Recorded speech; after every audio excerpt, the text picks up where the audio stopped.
Jimmy, after the game Saturday, talked about kind of liking the new look power play and just the one chance that you had.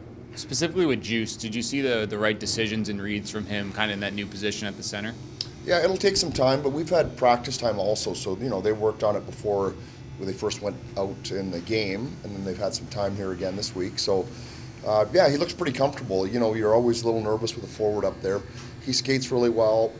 His shot is a threat. And so, yeah, let's see how it goes. Hopefully with the two lefties, with Kevin on the right, Juice there, it could open up maybe more looks for him, power play situations as well. Yeah, he had a one-timer. It's easier to slide as a lefty and go back to your left side. That makes it easier. We never had that with Drew because we didn't have really a right one-timer, so it lines up differently. So, yeah, I think you'll see them use that a little bit more often. Does getting a certain number of power plays or not getting power plays factor into evaluating how your team is playing? You like to draw penalties and get on the power play. Sometimes you're not always in control of that. The power plays are often very similar in a game. And so if there's not much getting called, then you don't get on it. If both teams are high, you get your looks, but you pay it back in the penalty kills. So it's not really a way we evaluate, but there's certainly times where a power play can, if not score, just bring you some momentum. And so, you hope you get them, of course, but we don't evaluate necessarily the game on how many we've had. Since you're talking about evaluation, there's a lot of statistics that, advanced statistics, the game sheet.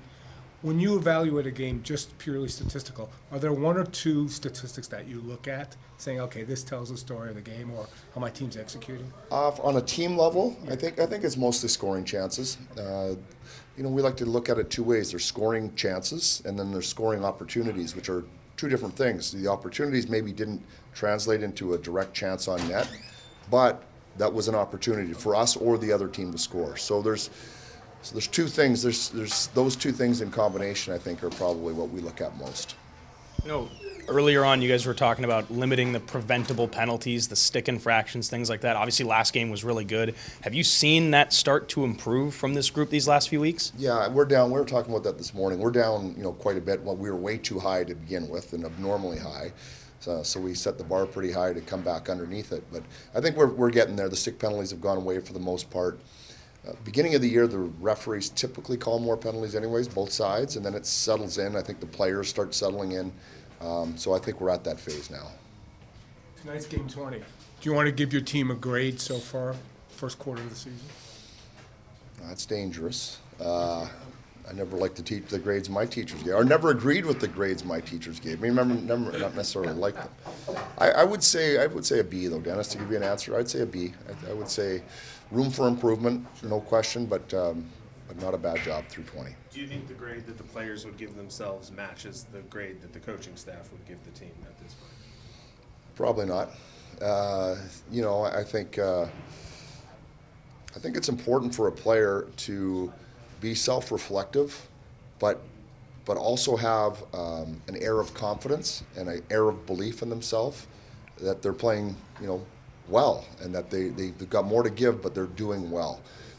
So that's why sometimes the grades probably wouldn't always line up, but I'm okay with that. I want the player, again, to be self-reflective and understand it, but also to have the confidence and the belief in himself. Do you ask them to be reflective? Like, is that something you verbalize with them, or is that something you assume they do on their own? I don't ask them to, but when I have a discussion with them, I ask their thoughts. So I'm, in a roundabout way, I guess we're talking about the same thing. Right. Yeah. When a coach who has a .715 win percentage gets fired, do you ever say to yourself, why did I ever choose to go in this profession?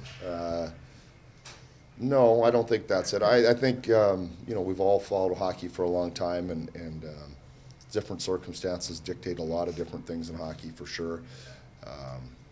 And the coaching profession is one that usually is the front lines, is in the trenches for sure, and takes a lot of shrapnel. So that's a good coach there that's not working today, but he will be before too long.